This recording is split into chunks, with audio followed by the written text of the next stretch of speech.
আমি একটি প্রতিবেদন তৈরি করছি, সেটি হচ্ছে ফেনীর বন্যা ও ত্রিপুরা বাঁধ নিয়ে।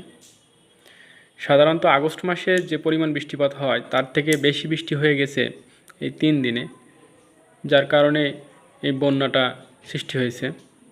যদিও মিজোরাম ও ত্রিপুরা রাজ্যে আগে থাকতে ঘোষণা করা হয়েছিল যে অতি ভারী বৃষ্টি হওয়ার সম্ভাবনা আছে, কিন্তু বাংলাদেশে সেই ধরনের কোনো পদক্ষেপ নেওয়া হয়নি।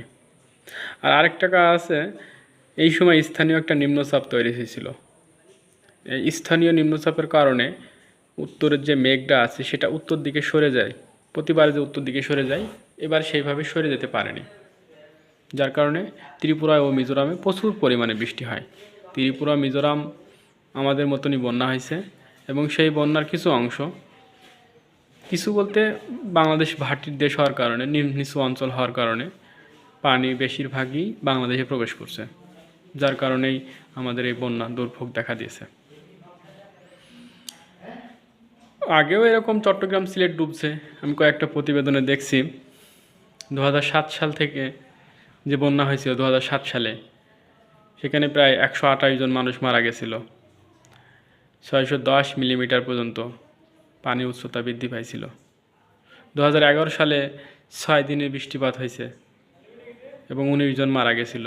2017 সালেও 169 জন মারা গেছিল ভূমিধসের কারণে।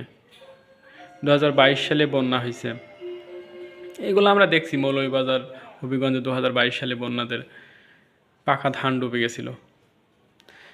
আসলে 30 বছর আগেও প্রতি বছর বন্যা হতো। 30 বছর আগে তখন বাদ দেওয়া ছিল না। বাদটা দেওয়ার কারণেই বাংলাদেশের বন্যা অনেকটা কমে যায়। যদিও বাদটা দেশে ভারত সরকার তাদের স্বার্থের জন্য, কিন্তু বাদ দেওয়ার ফলে ছোটোখাটো যে অতিবৃষ্টি হয় সেই বৃষ্টিগুলোর পানি বাংলাদেশে আসতো না।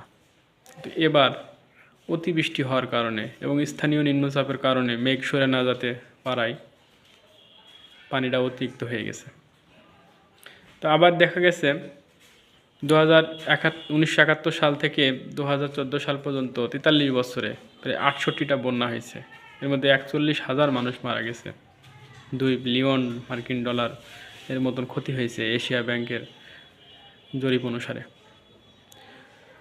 তো এভাবে বলা যাচ্ছে যে আমাদের তো দুর্যোগপূর্ণ এলাকা আসবে, এরকম বন্যা ঝড় বারবারই আসবে। তো আমাদেরকে সতর্ক থাকতে হবে এবং ধৈর্য ধারণ করতে হবে।